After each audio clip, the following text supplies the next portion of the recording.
ரொம்ப மகிழ்ச்சியாக இருக்குது. என்ன அப்படின்னா, ஒரு உலகத்தரம் வாய்ந்த பள்ளியில் நான் பேசுகிறேன் அப்படின்றது எனக்கு ரொம்ப பெருமையாக இருக்குது. எழுதி வச்சுக்கோங்க, இன்னொரு 2 வருஷம் அதிகபட்சம் போனால் செவ்வாப்பேட்டை வேலம்மாள் பள்ளி உலகத்தரம் வாய்ந்த பள்ளியாக வரும் என்பதற்கு இன்றைக்கி நடந்த எல்லா நிகழ்ச்சியுமே எனக்கு ரொம்ப மகிழ்ச்சியாக இருக்குது.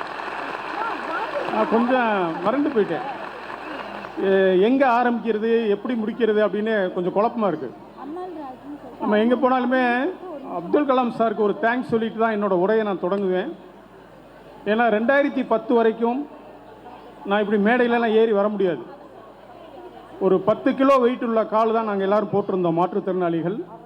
2010க்கு அப்புறம் அப்துல் கலாம் தான் எங்களுக்கு அதை 1 கிலோவாக மாற்றி எங்களை இந்த மாதிரி நடமாட வைத்த மாமனிதர் ஏபிஜே அப்துல் கலாம் அவர்கள்.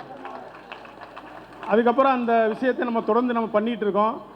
எனக்கு அதாவது பரதத்தில் ஆரம்பித்தாங்க, ஆஹா சூப்பராக இருக்கே நினைக்கும்போது யோகா வந்துருச்சு. என்னடா இது பள்ளிக்கூடம் மாதிரியே தெரியலையே அப்படின்னு நினச்சிட்டு இருக்கும்போது அபாகஸ் வந்துருச்சு. சரி, அபாகஸ் வந்துருச்சு, அடுத்து என்ன பண்ண போகிறாங்க அப்படின்னு பார்த்தா கராத்தே வந்துருச்சு, சிலம்பம். அதாவது நான் மோட்டிவேஷன் கொடுக்கறதுக்காக வந்தேன், ஆனால் நானே மோட்டிவேஷன் ஆகிட்டேன் இந்த பள்ளிக்கூடத்தில். அதுதான் உண்மை. ரொம்ப மிரட்டிட்டாங்க. இன்னும் ஒரு இடத்துல நான் என்னை மறந்து கையெடுத்து கும்பிட்டேன் அப்படின்னு சொன்னால் அந்த காந்தாரா பாடல் எந்த பள்ளிக்கூடத்துலேயும் சான்ஸே இல்லை. அந்த படம் வந்தப்போ நான் ரொம்ப டைம் பார்த்துருக்கேன். அது அந்த வாவ் சவுண்டு எனக்கு ரொம்ப பிடிக்கும். அதாவது ஒரு குலசாமியோட விஷயத்தை காந்தாராவில் நல்லா சொல்லியிருப்பாங்க. அதை அப்படியே கண்ணு முன்னால் கொண்டு வந்து நிறுத்திய அந்த ஆசிரியர்கள் மாணவர்கள் அனைவருக்கும் என்னுடைய பாராட்டுக்கள்.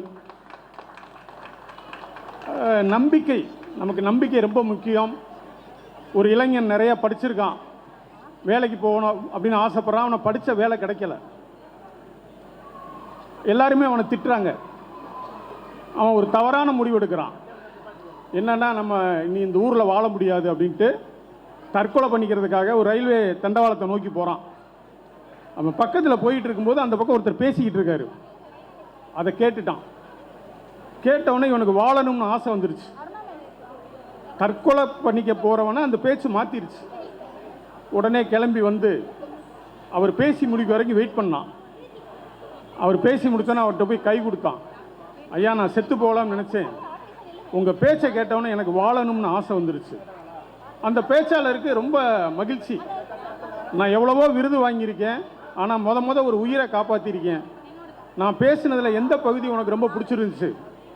அதுக்கு அந்த இளைஞன் சொன்னான்னா, இவ்வளவு மோசமாக பேசுகிற ஆள்லாம் உயிரோடு இருக்கும்போது நான் ஏன் சாகணும்னு சொல்லிட்டு நான் திரும்பி வந்துட்டேன்.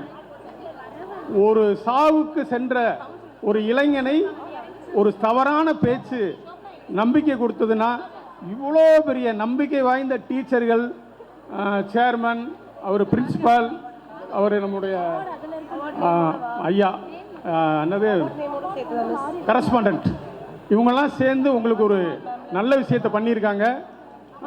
நிறைய பேசணும் அப்படின்னு நான் வந்தேன். ஒரு 2 செய்தி மாணவர்களுக்கும் பெற்றோர்களுக்கும் அதை சொல்லிவிட்டு நான் முடிச்சிடுறேன். ஏன்னா இதுக்கப்புறம் டான்ஸ் இருக்குது, அதை நம்ம பார்க்கணும். மாணவர்களுக்கு ஒரு சின்ன அன்பான வேண்டுகோள், இப்போ வெயில் காலம் வந்துருச்சு. நீங்கள் வீட்டுக்கு போயிட்டு உங்கள் மொட்டை மாடியிலையோ அல்லது உங்கள் வாசல்லையோ ஒரு பாத்திரத்தில் கொஞ்சம் தண்ணி வைங்க. நிறைய பறவைகளுக்கு அது உதவியாக இருக்கும். வாய்ப்பு இருந்தால் வாசலில் கூட கொஞ்சம் தண்ணி வைங்க. ஆமாம், திரும்ப சொல்லிக்கிறேன், மோட்டிவேஷன் ஸ்பீச் கொடுக்க வந்த நான் இந்த பள்ளிக்கூடத்தில் எல்லா நிகழ்ச்சிகளையும் பார்த்து மோட்டிவேஷன் ஆகிட்டேன். அதுவும் என்னால் கைதட்ட முடியலன்னு சொன்னேன். எனக்கு பிடிச்ச எம்ஜிஆர் பாட்டை கடைசியில் போட்டு என்னை கைதட்ட வச்சுட்டாங்க. அன்று வந்ததும் அதே நிலா, அந்த பாட்டை பார்த்தோன்னே நான் பழைய நினைவுகளுக்கு போயிட்டேன். எல்லா பாடலுமே ரொம்ப சூப்பராக இருந்தது. இன்னொரு முறை வாய்ப்பு கிடைக்கும்போது உங்கள்கிட்ட நான் நிறைய பேசுகிறேன். இங்கே Thenmozhi madam, Karthik sir, Martin sir, Selvaraj sir, இவங்க எல்லாரையும் பற்றி பேசணும்னா எழுதி வச்சுருந்தேன். கண்டிப்பாக அந்த வாய்ப்பு நம்ம கிடைக்கும். இந்த மாமனிதர்களுக்கும் இந்த ஸ்கூலுக்கு என்னை அறிமுகப்படுத்திய அபாகஸ் அவர் கார்த்திகேயன் அவர்களுக்கும், அப்புறம் இன்னும் ஒரே செய்தி நான் சொல்லிடுறேன். இந்த பள்ளிக்கூடத்துக்கு நான் பேச போகிறேன்னு சொன்னோடனே எனக்கு ஒரு தொலைபேசி அழைப்பு வந்தது. மேடம் கோமதி மேடம் எனக்கு ஃபோன் பண்ணாங்க, சார் அங்கே தான் சார் என் பொண்ணு படிக்கிறாங்க அப்படின்னு. கோமதி மேடத்தை பற்றி ஒரே ஒரு வார்த்தை சொல்லிவிட்டு நான் வந்து விடைபெறுகிறேன். 500 கேம்ப் இலவச கண் மருத்துவ முகாம் நடத்திய ஒரு பெண்ணோட குழந்தை தான் இங்கே படிக்குது அப்படின்றதுல நான் ரொம்ப பெருமையடைகிறேன். அந்த மேடம் அங்கே இருக்காங்க. நாங்களாம் ஒரே மாதிரி பயணம் பண்ணுறவங்க. எனக்கு இன்னும் அது ரொம்ப மகிழ்ச்சியாக இருந்தது. ஏன்னா அவங்க இங்கே பேரண்ட்ஸாக இருக்கிறதுனால எல்லா பேரண்ட்ஸுமே அவங்கள மாதிரி நல்லவங்களாக இருக்காங்க, எல்லா வாத்தியாருமே நல்லவங்களாக இருக்காங்க, எல்லா குழந்தைகளும் நல்லவங்களாக இருக்காங்க. வாய்ப்பு கிடைக்கும் போது இன்னொரு முறை பேசலாம். நன்றி, வணக்கம்.